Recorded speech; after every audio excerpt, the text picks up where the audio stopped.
നിങ്ങൾ ഈ കടൽ കണ്ടോ? ഇതില് വെള്ളം തുളുമ്പുന്ന പോലെ നിങ്ങൾക്ക് ഫീൽ ചെയ്തില്ലേ? ഇതേപോലെ ഒരു നിറഞ്ഞ ഗ്ലാസ്സിൽ വീണ്ടും വെള്ളം ഒഴിച്ചാൽ അതെന്ത് ചെയ്യും? തുളുമ്പിപ്പോവും.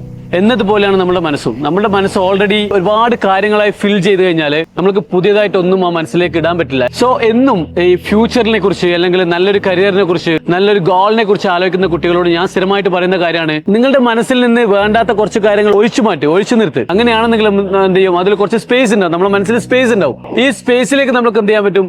പുതിയ കാര്യങ്ങൾ പോർ ചെയ്യാൻ പറ്റും. സോ ഒരു ഒഴിഞ്ഞ ഗ്ലാസ്സിൽ വെള്ളം ഒഴിവാക്കുന്നത് പോലെ നമ്മളുടെ മനസ്സിൽ നിന്ന് വേണ്ടാത്ത കാര്യങ്ങൾ നമ്മൾ മാറ്റി നിർത്തണം. ഇത് നമ്മുടെ ഗോളിലേക്ക് നടന്നെടുക്കേണ്ട ഒരു വലിയൊരു അച്ചീവ്മെന്റ് ആണ്. ലൈക്ക് നമ്മുടെ ലൈഫിൽ നിന്ന് ആവശ്യമില്ലാത്ത കാര്യങ്ങളെ കട്ട് ചെയ്ത് മാറ്റുക. If you want to be something you have to sacrifice first. കുറച്ച് കാര്യങ്ങൾ ത്യജിക്കണം. So we need to have that patience. നമുക്ക് മേ ബി ഇഷ്ടപ്പെട്ട കാര്യമായിരിക്കാം, പക്ഷെ ആവശ്യമില്ലാത്തതായിരിക്കാം.